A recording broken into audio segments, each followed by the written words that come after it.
본 방송에서 제공하는 투자 정보는 투자 판단에 대한 조언입니다.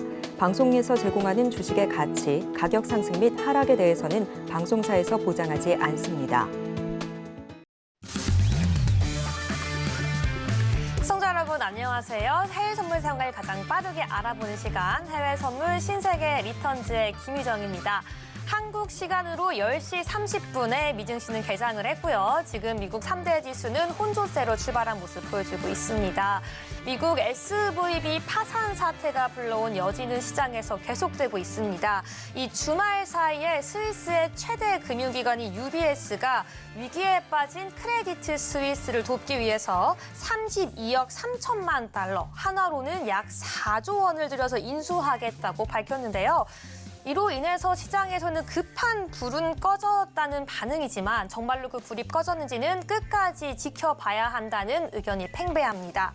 상황이 이렇다 보니 물가 안정이 최대 목표인 미국의 연준조차 이 유동성 경색 우려를 안고 있는 금융기관에 대해서 자금 도달을 하기 위해서 대출을 시행하기 시작했고요. 실제 연준의 자산이 무려 일주일 사이에 2,970억 달러나 급증하면서 시장에서는 다시금 양적 완화에 대한 기대감을 다시금 품고 있습니다. 과연 이 글로벌 시장이 버틸 수 있는 체력은 남아 있을까요? 그리고 이 위기 속에서도 우리 시장은 다시 기회를 잡아낼 수 있을까요? 이 거시경제에 대한 모든 것 오늘도 해외 선물 신세계 리턴즈에 모두 준비가 되어 있으니까요. 오늘도 끝까지 함께해 주세요. 그렇다면 오늘 함께하는 마스터 지금 바로 화면으로 만나보시죠.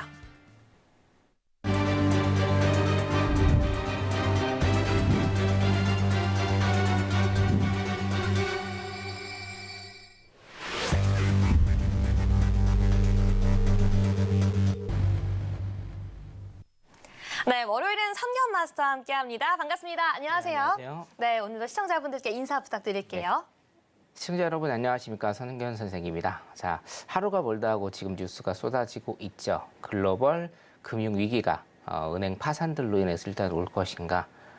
일단 올이라고 보는데요. 올이라고 보는데 우리 또 실제로 매매하시는 분들은 저번 주에 굉장한 대박장이었습니다. 정말 대박의 한 주였고요.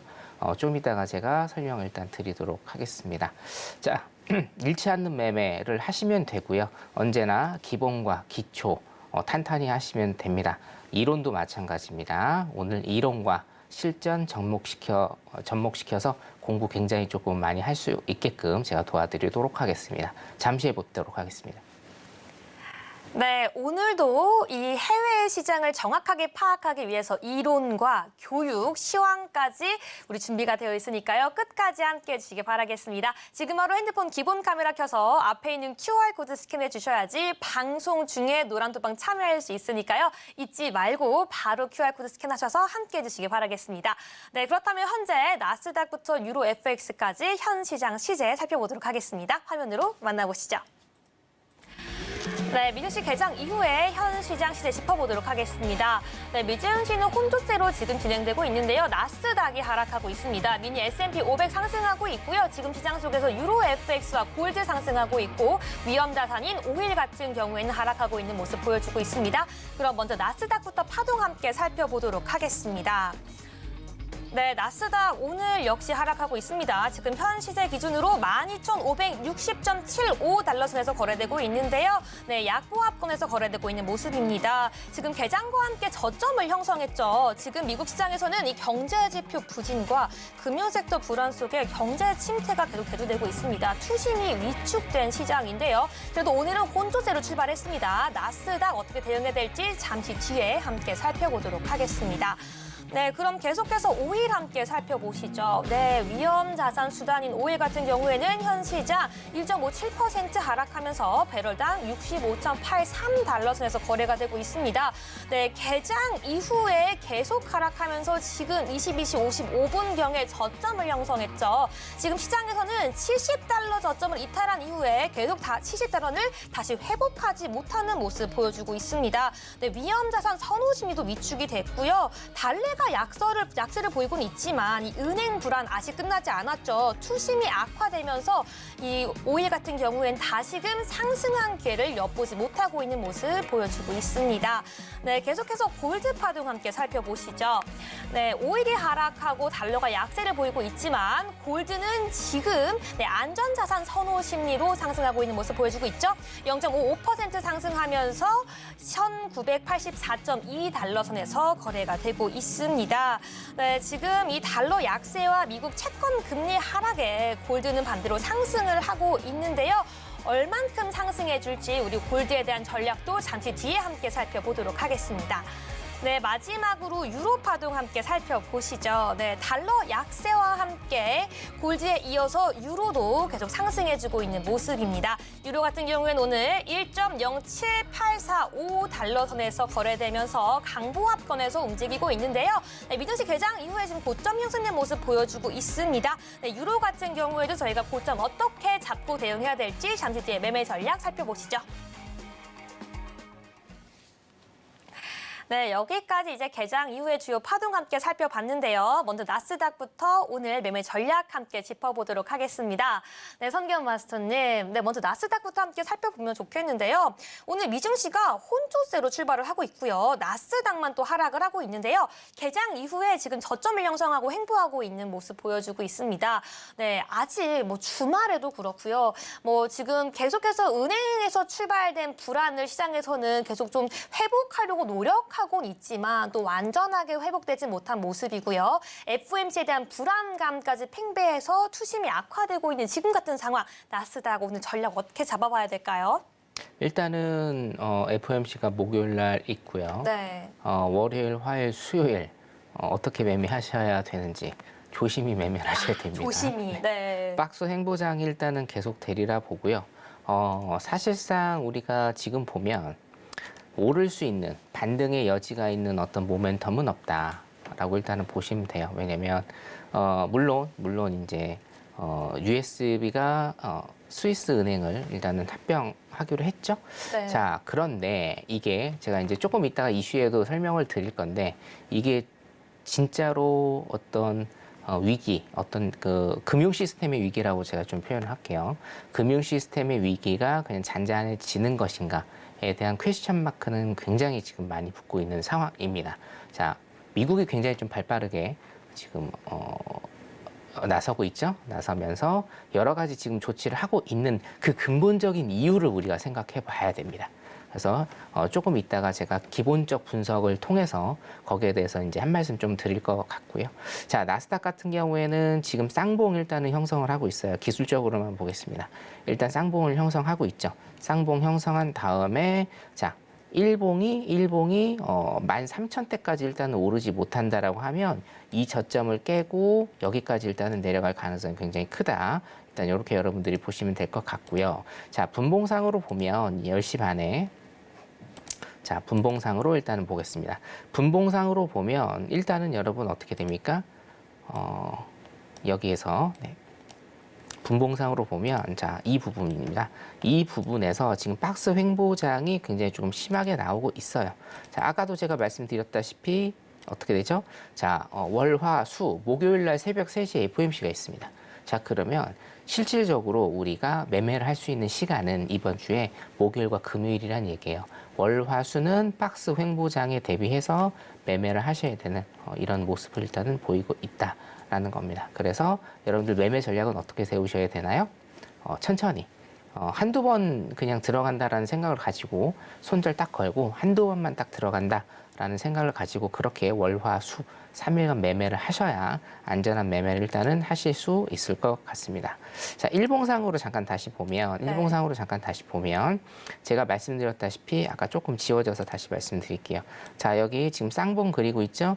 13,000을 일단 돌파를 하지 못하면 어떻게 됩니까? 이 저점을 깨고 아래로 다시 일단 내려갈 가능성이 있는데 자, 아직은 10484 라인, 올해 최저 라인과 바로 전저점 라인입니다. 이 전저점 라인은 깨지 않고 여기에서 일단은 가격이 형성될 중기적으로입니다, 여러분. 예, 오늘 아니고요. 여기에서 가격이 형성될 가능성이 굉장히 좀 높다 이렇게 보시면 될 것 같아요.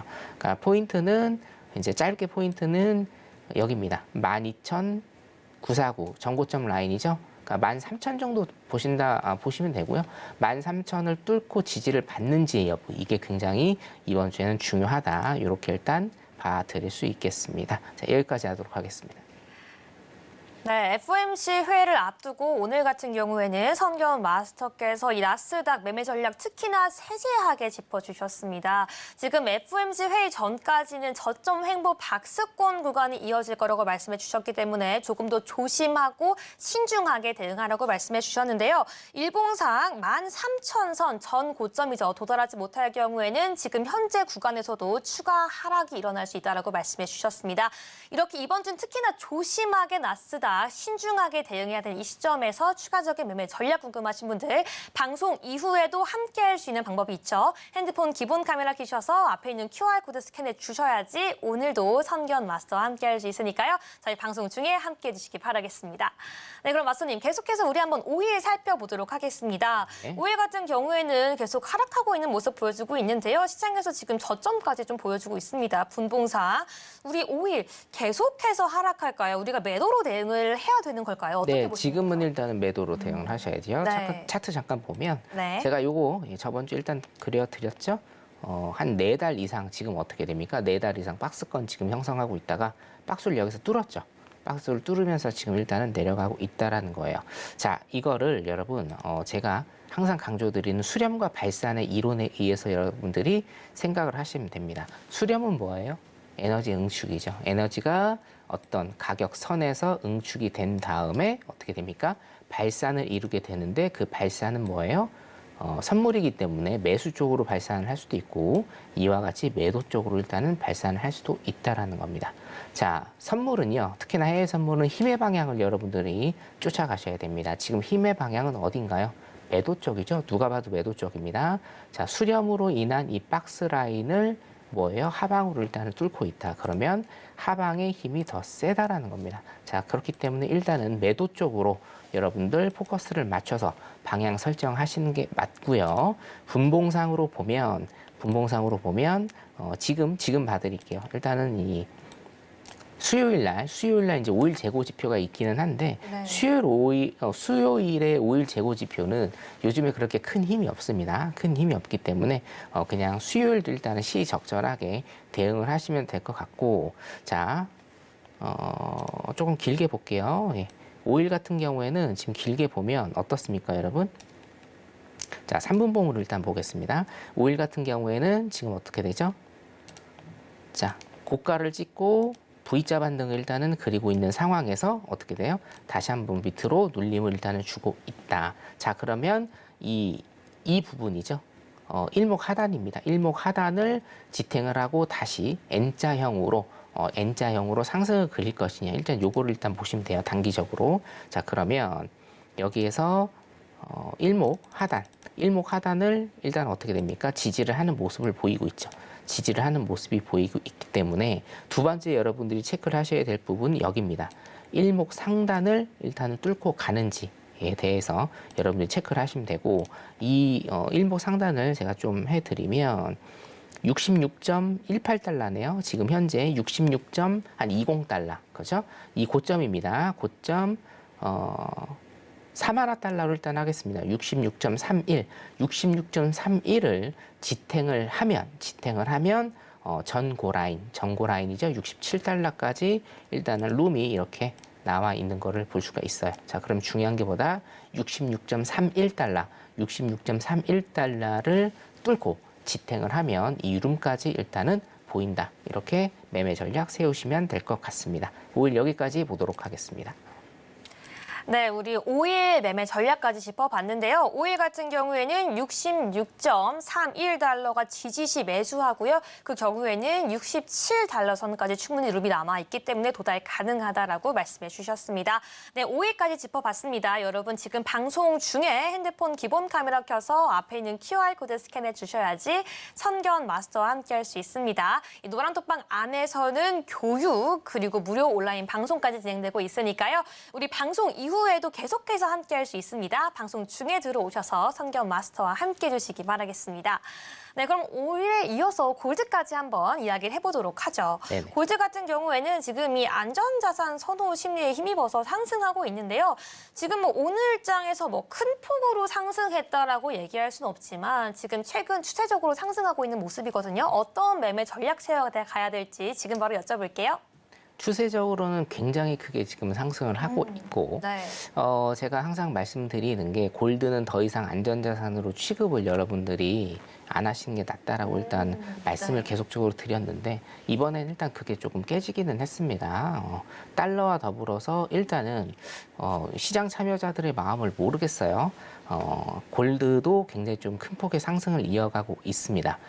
참고로 노란 톡방에 계신 분들은 오늘 직전에 오늘 오후 5시 정도까지 여러분들이 보실 수가 있었는데 조금 있다가 저번 주 수익 일지 제가 일단 준비를 했고요. 오일 같은 경우에는 골드입니다. 골드 같은 경우에는 지금 한 2,500틱 정도, 2,500틱 정도 지금 수익이 오늘 오후 5시에 완성이 됐습니다. 자, 여기에서 일단은 들어갔고 어떤 매매 기법을 썼는지 제가 차후에 말씀을 일단 좀 드리도록 하고요. 오늘 말씀드릴게요. 그래서 매매 기법이나 제 노란 톡방에 들어오시면 제가 해외 선물 2주 완성 프로그램 동영상을 여러분들한테 제시를 해드리고 있습니다. 무료로 일단은 제공을 해드리고 있고 뭐 기법서 이런 게 아니고요. 저는 동영상으로 일단 여러분들한테 공부하실 수 있게끔 그렇게 제작을 했으니까 무료입니다. 노란 톡방 찍고 들어오시면 내일 오전부터 바로 보실 수 있으니까 많이 참여를 좀 해주시고요.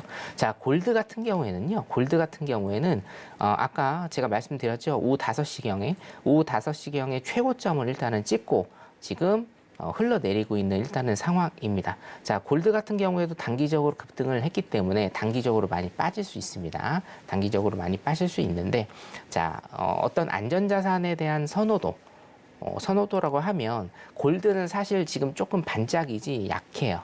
약하기 때문에 골드 매매를 할 것이냐 달러 매매를 할 것이냐 여러분들 일단 좀 선택을 하셔야 될 것 같고 골드 같은 경우에는 지금 큰 폭의 하락 이후에 분봉상으로 뭡니까? 박스를 일단은 그리고 있죠. 박스를 일단은 그리고 있기 때문에 박스장 대응 매매를 일단은 하시는 걸 제가 좀 추천을 드리고요. 골드는 사실 FOMC까지 조금 지켜봐야 됩니다. 그러면 방향성이 조금 더 확고하게 갈 것이라고 일단은 보입니다. 그래서 제가 수요일 날 또 출연을 하기 때문에 수요일도 골드 좀 중점적으로 봐드리도록 하고요. 박스장 매매 하셔라. 오늘 단타는 박스장 매매 대응하시면 될 것 같습니다. 여기까지 하겠습니다. 네, 계속해서 선경 마스터 골드로 높은 수익 내주고 계시는데요. 오늘 같은 경우에는 골드 박스장 매매가 필요하다라고 말씀해 주셨고요. 특히나 FOMC 회의 전까지 계속해서 우리가 봐야지 그 이후의 방향성을 볼 수 있다고 말씀해 주셨습니다. 네, 골드에 대한 추가적인 매매 대응 전략도 지금 바로 핸드폰 기본 카메라 켜서 앞에 있는 QR코드 스캔해 주시고요. 방금 말씀해 주신 것처럼 지금 바로 들어와야지 모든 교육과 교육 자료 매매 기법 다 받아볼 수 있으니까 지금 방송 중에 선경 마스터와 함께 하시기 바라겠습니다. 네, 그렇다면 오늘도 시장 참여자들이 가장 관심 있게 봤던 그 이슈, 글로벌 핫 이슈 시작하겠습니다. 화면으로 만나보시죠. 네, 첫 번째 뉴스입니다. 은행권 리스크가 지속되면서 미 연준의 긴축 정책이 엇갈린 양상을 보이고 있습니다. 3월 FOMC를 통한 25bp 금리 인상 가능성이 높아지는 상황 속에서 유동성이 부족한 금융기관에 긴급 대출 프로그램을 가동하고 있는 건데요. 이는 금리 인상을 통해 돈줄을 재는 동시에 위기에 처한 은행에는 긴급 자금을 풀겠다는 전략으로 풀이됩니다. 다음으로 두 번째 뉴스입니다. 미국의 저명한 경제학자인 데이비드 로젠버그는 미국 경제가 심각한 경기 침체를 겪을 가능성이 크다고 전망했습니다. 그는 연착륙이나 무착륙은 기대하지 말라면서 미 연준의 인플레이션을 잡기 위한 금리 인상 시도가 실업률 상승과 자산 가격 폭락을 불러와 경기 침체 가능성을 높였다고 설명했습니다. 마지막으로 세 번째 뉴스입니다. 글로벌 투자은행 UBS가 크레디트 스위스를 전격 인수하기로 발표하면서 미국 투자자들은 그간 시장을 뒤흔들었던 은행권 위기가 끝났는지 상황을 주시하고 있는 것으로 나타났습니다. 또한 시장에선 이번 은행권 위기로 연준이 올해 연말 전에 금리 인하에 나설 것이라는 기대까지 커지고 있습니다.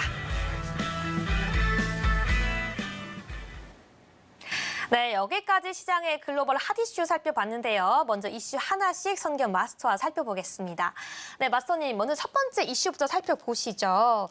네, 이 연준이 금리 인상을 지금 앞두고 있는데도 이 은행권 리스크 때문에 긴급 대출까지 동시 진행을 하고 있는 이 가능성 속에서 우리 좀 예상을 해봐야 할 것 같습니다. 지금 연준의 전략, 생각은 무엇일까요? 연준의 생각은 확고합니다. 네. 제가 어저께도 주말 특강 밤 10시에 굉장히 많은 분들 들어오셨어요. 한 400명 정도 들어오셨는데 네. 거기서 어저께 어떤 주말 특강을 했냐면 작년 2022년 8월에 잭슨홀 미팅 리뷰를 제가 일단 해드렸고요. 잭슨홀 미팅 리뷰 같은 경우에는 제가 앵콜 방송을 3차까지 할 정도로 굉장히 이제 여러분들 호응도가 높은 그런 방송이었는데, 자, 잭슨홀 미팅을 지금 제가 꺼낸 이유는 뭐냐면, 제가 항상 말씀드렸다시피 2022년 8월 이후, 어떤 페드의 기조는요, 2022년 8월 이전과 이후로 나뉩니다. 잭슨홀 미팅 이전과 잭슨홀 미팅 이후로 나뉜다라고 봐도 과언이 아닐 정도예요. 그 전에는 어떻게 됐습니까? 금리 인상도 부정을 하고, 그렇죠? 어떤 인플레이션은 일시적이다라는 걸 계속적으로 강조를 하면서 어떤 뭐랄까요? 사건의 축소?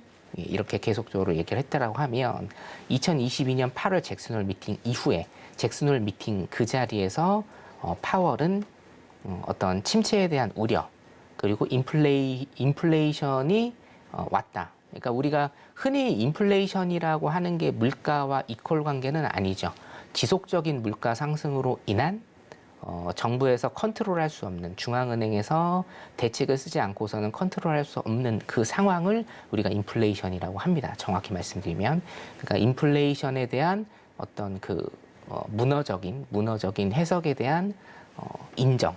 그러니까 인플레이션이 지금 왔다라는 인정. 그러면 우리 페드는 어떻게 해야 되느냐? 통화 정책을 통해서 이 인플레이션을 지금 잡을 수밖에 없다. 그 통화 정책의 가장 대표적인 핵심이 뭐다? 금리 인상이다.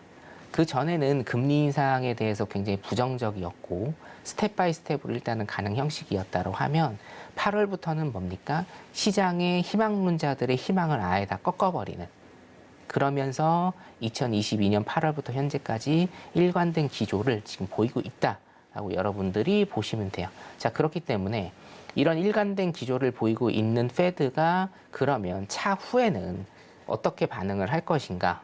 똑같다 이거죠. 일관성이 있게 반응을 할 것이다. 자, 3월 20, 이제 3일이죠. 우리나라 시간으로 23일인데요. FOMC가 열리면서 0.25, 뭐 0.5 아니면 금리 동결 등등 여러 가지가 있습니다만 여러분들 제가 분명하게 말씀드릴게요. 3월 23일 날 동결이 나오든 0.25가 오르든 사실 신경 쓰실 필요는 전혀 없다. 금리 상단 같은 경우에는 우리가 맞출 수도 없고 인플레이션 하에서 인플레이션을 찍어 누르기 위해서 인플레이션율보다 더 높게 금리는 일단은 책정이 될 것이다. 그러면 어떻게 됩니까? 지금 금리 더 올려야 돼요. 4.75기 때문에 더 올려야 됩니다. 5% 이상 무조건 올려야 되고 5.5% 일단은 나왔죠. 자, 그렇기 때문에 자, 3월에 있고 5월에 있습니다. 두 번 0.25씩 올려도 5.25밖에 안 돼요. 한 번 더 올려야 된다는 뜻이에요, 6월에. 자, 그럼 뭡니까? 금리 인상 기조는 바뀌지 않는다라는 거예요. 그렇기 때문에 큰 프레임을 여러분들이 보셔야 돼요. 금리 인상 기조 바뀌지 않습니다. 인플레이션 잡을 때까지는 기조 바뀌지 않고요. 자, 이 은행 파산에 관해서 제가 한 말씀만 좀 드리면, 은행이 파산을 함으로써 이거는 제 추측입니다만 좋아할 사람은 누구겠습니까? 파월이 좋아하는 겁니다, 여러분. 페드가 굉장히 좋아할 거예요. 이유를 한번 제가 간단히 좀 설명을 드릴게요. 네. 자, 경기 순환 사이클의 지금 2번 시기입니다. 실업률이 상승을 해야 돼요. 그래야 페드가 피벗을 합니다. 금리 인하를 하죠. 금리 인상, 그 다음에 금리 동결, 금리 인하인데 피벗이 금리 인하라고 제가 말씀을 드렸어요. 자, 그러려면 어떻게 돼요? 한마디로 경기 박살나야 되는데 지금 고용시장 어떻게 됐습니까? 실업률은 역대 최저, 완전 고용을 이룬 지 거의 1년여가 돼 가고 있고요. 구인이직 보고서의 노동시장의 수요와 공급은 어떻게 돼요? 완전히 불균형의 고착화 상태. 신규 실업수당 청구 건수조차도 지금 어떻게 됩니까? 그렇게 많이 늘지 않고 있는 상황에서 페드의 선택은 금리 인상밖에 없는데 금리 인상을 작년처럼 계속 할 수는 없단 말이에요. 그러면 파월은 여기에서 브레이크를 조금씩 밟아줘야 되는 건 맞아요.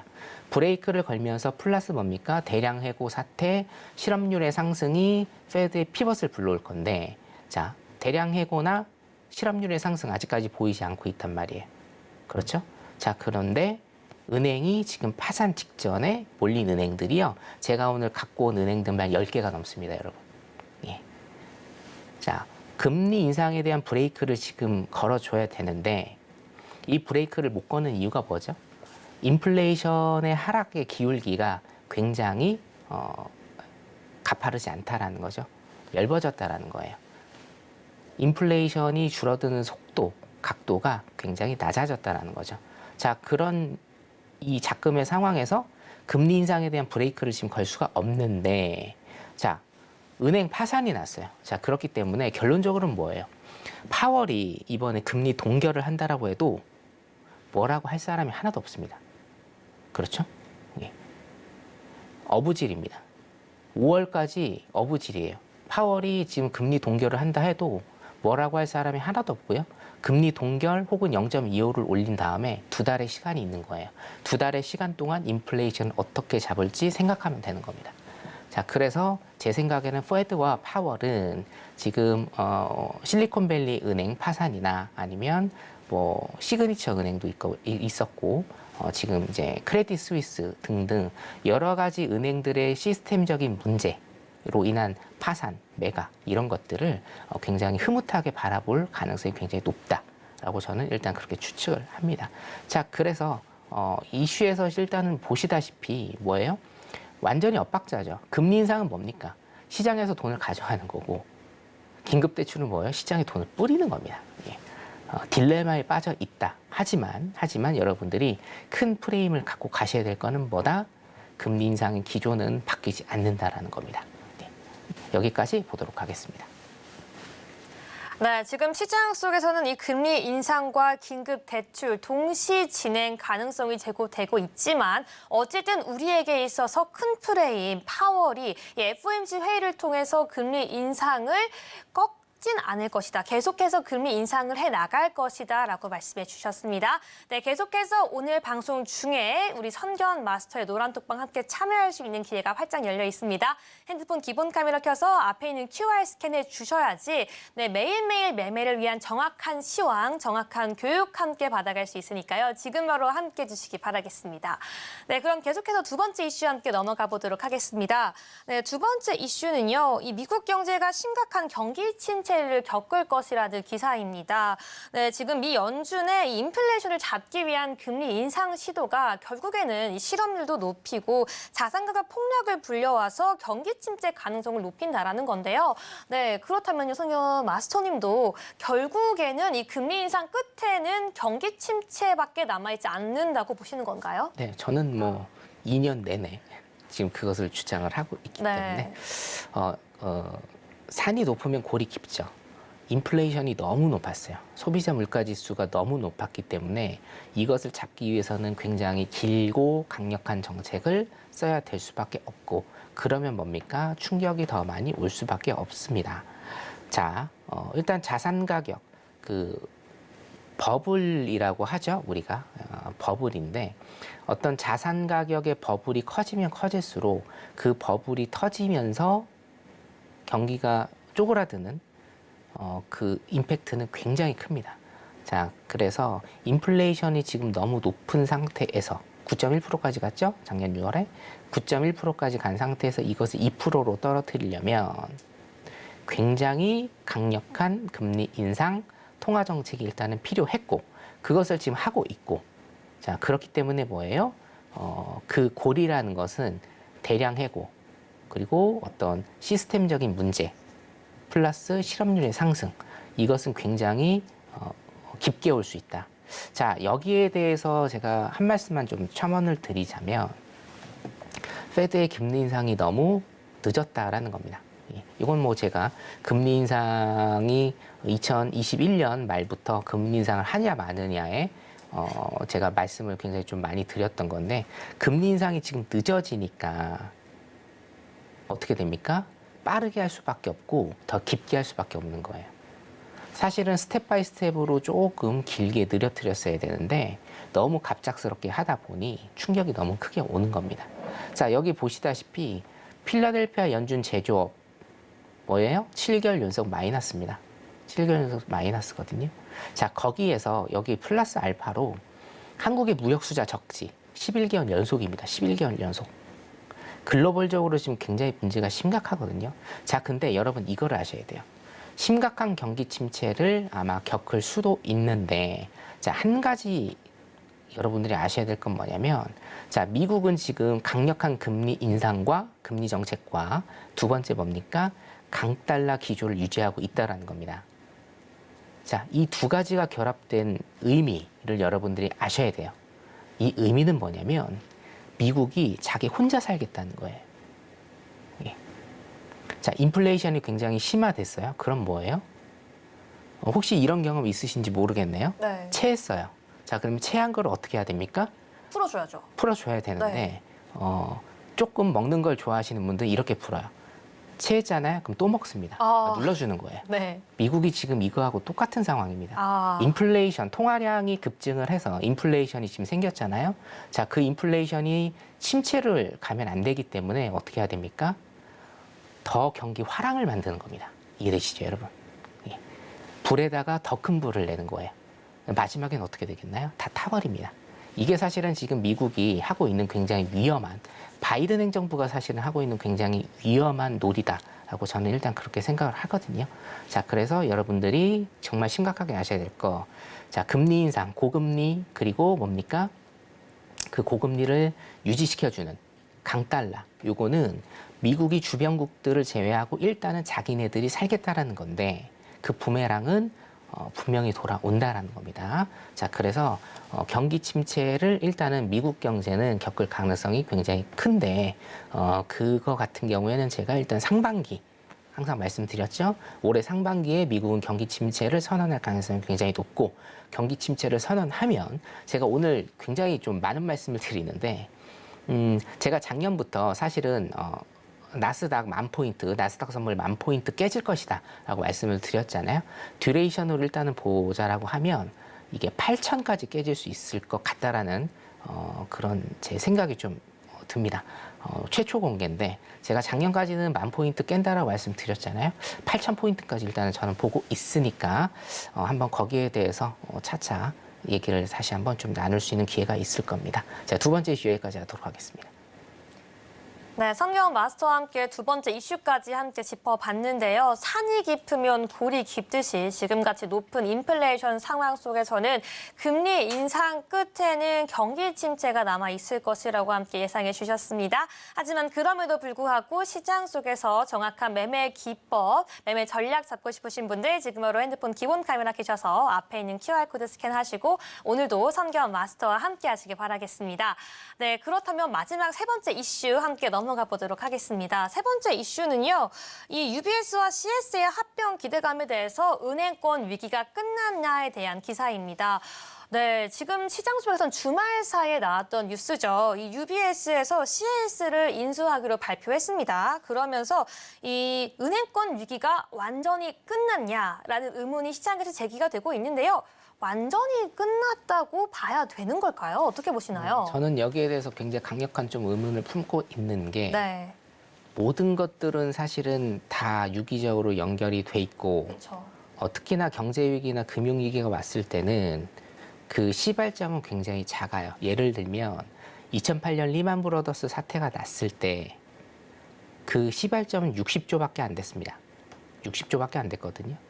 60조밖에 안 됐는데 그게 옵션으로 파생 상품으로 다 연결이 돼 있었죠. CDO라는. 자, 그래서 어떻게 됐습니까? 미국의 500만 명이 집을 잃었어요. 네. 60조 때문에. 자, 저는 이 은행, 요즘에 은행들의 파산, 그리고 부실 경영으로 인한 어떤 합병, 이거를 달리 보지 않아요. 은행 시스템, 금융 시스템의 위기라고 일단은 조금 저는 보이고, 그 시스템의 위기는 뭡니까? 국채에서 일단은 비롯된 게 많고요. 자, 국채는 제가 여러분 뭐라고 말씀드렸죠? 신용도입니다. 국가의 신용도거든요. 신용도가 떨어졌다는 얘기예요. 그러면 굉장히 큰 우리한테 시사점을 주는 거고, 자, 제가 자료를 하나 갖고 왔는데 보세요. 여러분들 잘 아는 은행이 있습니다. 자, SVB가 있고 네. 요즘에 시그니처 무너졌죠? 그 다음에 FRB도 무너졌습니다. 자, 여기 보시면 시티그룹이 있습니다. 아시죠, 여러분? 시티그룹. 그렇죠. 그 다음에 HSBC가 있습니다. 지주회사. HSBC도 여기 있고요. 여러분들 많이 아실 겁니다. 자, 이 자료를 제가 왜 갖고 왔냐면 여기 보시면 뭐예요? 만기가 도래하는 것들에 대한 비율입니다. 그렇죠? 자, 만기가 도래하는 것들의 비율이 굉장히 크다라는 거예요. 무슨 이게 전체적으로 무슨 얘기냐면, 자, 미보험입니다. 그러니까 어떤 은행이 파산을 하면 예금보험공사, 우리나라 치면 예금보험공사에서 대위 변제를 해주면서 예금자를 보호해주는 조치를 하는데, 자, 미보험률이 90%가 넘고요. 최하가 60%가 넘어요. 무슨 얘기냐면 파산을 하면 거의 대부분이 돈을 못 받는다는 얘기입니다. 이런 은행이 지금 10개가 있습니다. 지금. 이 은행들이 지금 부실 위험 때문에 다음 주부터 문을 닫을 위험에 처해 있는 은행들이라고 여러분들이 보시면 돼요. 자, 모든 금융위기는요, 아래에서부터 일단은 시작을 하는데 그 금액은 별로 크지 않아요. 이해되시죠? 하지만 이게 왜 벌어지고 있는지 그 원인을 찾아야 됩니다. 어떤 금융 시스템의 위기, 제가 항상 지금 계속 말씀드리죠. 어떤 금융 시스템의 위기가 온다라고 하면 작은 불쏘시개가 2008년 리만 브러더스 사태처럼 60조라는 그 작은 불씨가 500만 명이라는 실업자와 집을 잃는 사람들의 한 나라가 날아갈 정도의 그 정도의 불쏘시개가 됐다는 거죠. 자, 그래서 저는 일단 요 이슈 같은 경우에는 제가 조금 이따가 이제 강연에 설명을 할 때 조금 다시 설명을 드릴 그런 기회가 있을 건데요. 여기에 대해서도 제가 강연에서 좀 많이 설명을 드릴 예정이니까 조금 이따 다시 한번 설명드리도록 하겠습니다. 네. 네, 세 번째 이슈까지 함께 점검해 봤습니다. 이 이슈는 계속해서 더 설명해 드린다고 하니까요. 지금 바로 핸드폰 기본 카메라 켜서 앞에 있는 QR코드 스캔하시고 함께 하시길 바라겠습니다. 우리 오늘 방송 초반에도 말씀드렸던 것처럼 지금 들어오셔야지 노란톡방 안에서 해외 선물 매매를 위한 정확한 교육, 그리고 강연에 여기에 더해서 정확한 매매 전략과 시황까지 세워드리고 있으니까요. 오늘 방송 중에 잊지 마시고 함께 하시면서 선경 마스터와 함께 하시길 바라겠습니다. 네, 그럼 본격적으로 우리 노란톡방에서 제시가 되었던 우리 선견 마스터의 매매 일지를 공개할 시간입니다. 지금 바로 화면으로 만나보시죠. 네, 선견 마스터의 해외 선물 매매 일지 살펴보도록 하겠습니다. 먼저 3월 14일부터 3월 17일간 스윙 매매 일지 살펴보도록 하겠습니다. 네, 먼저 5일 같은 경우에는 무려 2,171틱의 수익 내주셨고요. 골드도 조금 전에 말씀해 주셨던 것처럼 938틱의 수익 내주셨습니다. 나스닥까지 지난주에 128틱의 수익 내주시면서 총 수익률 77.9%로 마감했습니다. 네, 계속해서 우리 선견 마스터의 지난주 단기 매매 일지 살펴보도록 하겠습니다. 홍콩 항생 80틱의 수익 내주셨고요. 골드 30틱, 나스닥 총수익 60틱으로 총수익률 6.1%로 지난주 단기 매매 수익 마감했습니다.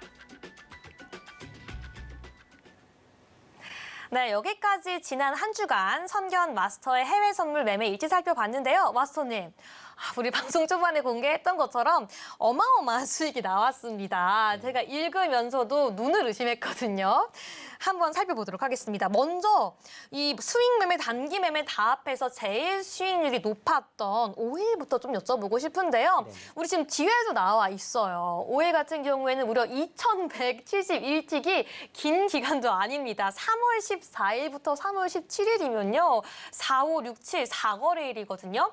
이 4거래일 동안 5일 어떻게 매매 전략을 세웠는지 궁금하거든요. 설명 좀 부탁드릴게요. 네. 그 5일 일단은 설명 드릴 건데요. 한 가지만 좀 다시 말씀을 드리면 네. 아까 오늘 오후 5시에 골드 스윙 매매가 끝났는데 네. 골드 스윙 매매는 2,500틱 나왔습니다, 여러분. 네. 2,500틱이 나왔고요. 정말 사실은 해외 선물을 잘 모르시는 분들 같은 경우에는 말도 안 되는 수익률인데 실제로 노란 톡방에 계신 분들은 다 알고 계십니다. 들어오셔서 확인하시면 됩니다. 제가 내일 아침에 다시 한번 일단 띄워드릴 거고요. 자, 매매일지 차트를 일단 좀 보도록 하겠습니다. 저는 추세 매매를 하거든요. 그래서 방향성을 설정할 때는 항상 이게 1000틱이 올랐어도 매수 방향이면 매수로 제가 들어가고요. 2000틱이 내렸어도 매도 방향이면 전 매도 추세로 일단은 들어갑니다. 자, 매매일지 차트 잠깐 보시면 여기 보시다시피 이거는 노란 톡방에서 보실 수 있는 이제 성견 차트입니다. 성견 차트고요. 매수 매도 신호에 의한 차트고 매수 매도 신호는 어떻게 나오느냐? 일단 기본적으로 제가 항상 강조 드리는 수렴과 발산에 의해서 일단 나오는 겁니다. 무슨 얘기냐? 우리가 고점 매도와 저점 매수를 여러분들이 하셔야죠. 원래 가장 선호하는 건데 그 고점 매도와 저점 매수는 사실은 이론상으로만 존재를 해요. 이게 고점인지 누구도 알 수 없어요. 그리고 이게 저점인지 누구도 알 수 없습니다. 이거는 그냥 이론상에만 존재하는 꿈 같은 그런 매매라고 일단 생각하시면 되고, 자, 그러면 고점 매도 저점 매수가 꿈이라고 해서 우리가 이걸 포기해야 되느냐? 그건 아니란 얘기예요. 어떻게 이거를 활용하는가에 따라서 최대한 고점에 가깝게 그리고 최대한 저점에 가깝게 추세 변환, 피벗이죠, 이게. 추세 변환에 의해서 우리가 들어갈 수 있다라고 하면 그게 바로 고점 매도와 저점 매수 다음으로 정말 좋은 기법이다. 자, 그래서 저는 수렴과 발산에 의해서 일단은 성견 차트 활용을 하고 있고요. 매수 매도 신호에 의해서 일단 들어가는 차트입니다. 자, 그래서 여기 여러분들 보이시죠? 매도 신호 나왔습니다. 매도 신호 어디에 들어갑니까? 매도 신호 종가에 들어갔습니다. 매도 신호 종가에 들어가서 쭉 이렇게 2100틱 수익 내는 이런 모습 일단은 제가 보여드렸고, 성견 차트 같은 경우에도 노란 톡방에 계신 분들한테는 제가 가끔씩 일단은 보여드리고 있으니까 어떻게 수익 냈는지 궁금하신 분들, 그리고 매매 일지 지금 신세계 리턴즈에서 나온 것은 이제 요약본이고요. 자세한 매매 일지 같은 경우에는 들어오시면 제가 내일 아침에 띄워드리도록 하겠습니다. 5일 일단 여기까지 보도록 하고 다음에는 이제 나스닥 볼까요? 네, 나스닥 일단 같은 보겠습니다. 경우에는 지금 수익 매매로 128틱의 수익을 내주셨어요. 나스닥은 굉장히 조금 아쉽고요. 아쉽고 사실은 나스닥도 굉장히 많이 수익이 날 수 있었어요. 물론 지난주 일주일 동안 5거래일입니다, 여러분. 월화수목금 중에 사실은 거래는 수목금 아마 3일만 했을 겁니다. 네. 3일 동안 77%라는 정말 말도 안 되는 5만 달러 기준이거든요. 그래서 여러분들 계산해 보시면 될 것 같고요. 자, 나스닥 같은 경우에는 좀 더 오를 수 있었는데 시장이 너무 많이 흔들어요, 나스닥은. 그래서 매매하기가 굉장히 조금 힘듭니다. 그래서 일단은 조금의 수익을 냈고요. 자, 이것도 마찬가지입니다. 매수 신호 지금 나오고 있죠? 골든 크로스가 나오면서 여기 5일선과 21선입니다. 5일선과 21선이 골든 크로스가 나오면서 어떻게 됩니까? 발산을 한 그런 부분이고요. 양봉의 매수 신호 종가 진입해서 이렇게 수익을 내는 이런 모습 제가 보여드렸고, 나스닥 또한 당연히 아까 제가 5일 말씀드렸던 것처럼 내일 아침에 복귀 일단은 해드리면서 거래 내역 일단 올려드리도록 하겠습니다. 자, 나스닥 일단 여기까지 봤고 다음에는 골드 볼 차례죠? 네, 골드도 골드. 좀 말씀 부탁드릴게요. 골드 볼 차례인데 골드 같은 경우에는요, 여러분 지금 이제 900틱 정도 일단은 제가 올려드렸는데 이거는 빙산의 일각이고요. 제가 말씀드렸다시피 최종 청산 라인이 2008라인이었습니다. 2008달러 라인이었고요. 요거 찍었습니다. 오늘 오후 5시에 찍었고, 이것도 마찬가지로 사실은 이제 고점 매도, 저점 매수의 가장 근간이 되는 제 기법 중에 수렴과 발산 있죠? 예, 제가 유럽장 할 때 좀 많이 보여드렸던 수렴과 발산에 의해서 매수 신호가 일단 떴고, 매수 신호 종가에 일단은 진입을 해서 여기 나와 있는 거는 1994밖에 안 나와 있는데 오늘 오후 5시에 자, 자료 내리고 차트 잠깐 보도록 할게요. 네. 차트 잠깐 보면서 보면, 오늘 네네. 골드 한번 들어보도록 할게요. 네. 오늘 골드 같은 경우에도 2,500씩의 수익이 내면서 마무리했다고 하셨죠. 네, 여기 한번 보이시면 차트 이제 보여드릴게요. 5분봉 보면요. 오늘 2014까지 갔죠? 2014까지 갔고 2,500틱 정점 라인이 2008이었습니다. 2,008달러 한 요 정도 됐어요. 요 정도에서 일단 청산을 했기 때문에 2,500틱이 일단은 수익이 나온 겁니다. 자, 그래서 차트 잠깐 내리고 성견 차트 잠깐 보도록 할게요. 네. 자, 그래서 매수매도 신호에 의해서 이렇게 여러분들도 쉽게 초보분들도 쉽게 들어갈 수 있는 차트거든요. 그래서 들어오셔서 많이 구경하시면 될 것 같습니다. 네, 노란 톡방 찍고 바로 들어오시면 내일 오전에 매매 내역 제가 공개하도록 하겠습니다. 네, 골드 기분 좋게 지난주에도 큰 수익 이어서 오늘 마지막 5시까지도 큰 수익 내주시면서 마감했습니다. 지금 바로 선견 마스터의 노란톡방 들어오셔야지 자세한 매매 일지 전략까지 함께 받아볼 수 있는데요. 오늘 들어오시는 분들은 교육까지 함께 받아볼 수 있습니다. 장중에 계속해서 교육 영상까지 함께 올려주고 계시는데요. 핸드폰 기본 카메라 켜서 앞에 있는 QR코드 스캔하시고 지금 바로 들어오셔야지 방송 중에만 입장 가능합니다. 네, 그러면은 마지막으로 홍콩 항생도 좀 여쭤볼게요. 홍콩 항생 지난주에 80틱의 수익을 내주시면서 총 수익 6.1%로 마감했는데요. 근데 마스터님, 이 홍콩 항생 같은 경우에는 요즘 이 금융발 리스크 이후로 계속 어느 날은 상승, 하루 상승, 하루 하락, 하루 상승, 하루 하락하고 있는데 어떻게 좀 매매를 하셨는지 궁금하거든요. 항생 같은 경우에는 사실은 너무 잘 버티고 있다라고 일단은 좀 보여지는데 네. 여러 가지 지표들이 별로 안 좋게 나오는 거는 맞습니다. 자, 그래서 차트 잠깐 보시면 이것도 마찬가지예요. 여러분들 어떤 기법을 굉장히 어렵게 생각하실 필요는 없어요. 자, 여기 보이시죠? 뭡니까? 5일선이 21선 밑으로 가는 뭡니까? 데드크로스죠. 데드크로스 나오면서 데드크로스 되는 그 봉 혹은 그 다음 봉의 종가 진입, 그 다음에 쭉 수익. 이렇게 일단은 보시면 될 것 같습니다. 자, 어렵게 보실 필요 없습니다. 배우고 싶으신 분들은 들어오시면 되겠습니다. 항상 여기까지 보도록 하겠습니다. 네, 여기까지 항생 들어봤고요. 그렇다면 제가 또 드리고 싶은 질문이 있는데요. 제가 또 소문으로 듣기에는 우리 선견 마스터의 이 강연회가 준비가 되어 있다고 들었습니다. 코로나 전에는 전국을 일주하시면서 또 강연회가 또 진행됐다고 하는데 이번에는 또 한 차례 진행되기 때문에 시청자분들도 그 날짜와 내용을 정확하게 알고 함께 하셔야 될 것 같은데요. 강연회 설명 잠깐 부탁드릴게요. 네, 일단은 4월 1일 날 토요일 날 하기로 했고요. 시간은 1시부터 5시까지입니다. 근데 제 강연에 들어와 보신 분들은 아시겠지만 제가 연강합니다. 왜냐하면 플러스 알파로 연강합니다. 왜냐하면 전국에서 사실은 오시거든요. 네. 부산, 울산, 뭐 대구 할 거 없이 뭐 전라도에서도 오시고 자, 그분들이 정말 귀한 시간 내셔서 저한테 어떤 것들을 얻어 가려고 오셨어요. 그렇죠. 그럼 뭡니까? 저는 그 토요일이라는 한 날을 온전히 그분들한테 다 드려야 됩니다. 그렇기 때문에 저는 강의를 할 때, 강연회를 할 때 연강을 거의 하는 편이고요. 그래서 여러분들 정말 오시면 많은 것들 일단은 가져가실 수가 있는데, 자, 이번 주제는 뭐냐면 이번 주제는 25년 만에 IMF 이후에 우리가 부자가 될 수 있는 기회가 지금 왔습니다. 여러 매체에서 지금 뭐 얘기는 하고 있는데 저는 2021년부터 여러분들한테 굉장히 많이 강조를 드렸습니다. 2022년, 2023년에 위기가 올 거다. 그리고 이 위기는 신흥 부자 세력을 만들 거다. 역사는 항상 여러분 어떤 경제 위기나 위기 속에 신흥 부자 세력을 만들었습니다. 소수의 신흥 부자 세력을 만들었고요. 자, 다수는 어떻게 됩니까? 똑같이 살아가게 그렇게 됩니다. 다수의 위기는 소수의 기회가 될 수 있어요.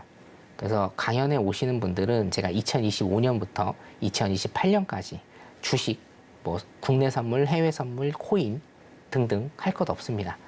전부 다 오셔서 제 매크로 시장 분석에 대해서 일단은 들으시면 최소한 2025년, 2028년까지 제가 일단은 보여드릴 거고 거기에 맞춰서 어떤 흐름을 여러분들이 아신다라고 하면 여러분들도 25년 만에 찾아온 큰 기회에 그 기회를 잡으실 수 있을 거라고 제가 확신을 합니다. 아무것도 안 하시면 그 기회는요, 기회인 줄 모릅니다, 여러분. 항상 준비하셔야 됩니다. 준비하시는 자만이, 준비하시는 분만이 기회를 포착하실 수가 있는 겁니다. 4월 1일 날 강연회를 제가 8개월 만에 하는데요. 8개월 만에 하는데 아마 올해 마지막이 될 수가 있을 것 같아요. 제가 연말까지 스케줄이 다 차 있기 때문에 아마 마지막이 될 수도 있습니다. 혼신의 힘을 다해서 여러분들 오신 분들 많은 정보 얻어가실 수 있게끔 준비하겠습니다. 2주 후에 뵙도록 하겠습니다. 네, 4월 1일에 개최될 예정인 선견 마스터의 오프라인 무료 강연에 지금 바로 핸드폰 기본 카메라 켜서 앞에 있는 QR코드 스캔해서 노란톡 들어오셔야지 신청 및 참가할 수 있으니까요. 잊지 말고 오늘 방송 중에 함께 하셔서 신청까지 해가시기 바라겠습니다. 네, 오늘도 좋은 말씀 감사합니다. 네, 감사합니다. 네, 본 방송에서 제공된 해외 선물 정보는 투자 판단을 위한 조언일 뿐 해당 상품의 가치나 수익률을 보장하지 않습니다. 마지막으로 서울경제TV와 서울경제신문은 당사의 고유 브랜드입니다. 최근에 서울경제증권TV와 서울경제TV 손실복구팀 등과 같이 당사를 사칭한 피해가 늘어나고 있으니 각별히 유의해 주시기 바라겠습니다. 네, 저희가 오늘 준비한 내용은 여기까지고요. 내일 이 시간에 더욱더 알찬 내용으로 찾아오겠습니다. 오늘 밤도 시청해주신 여러분 모두 고맙습니다.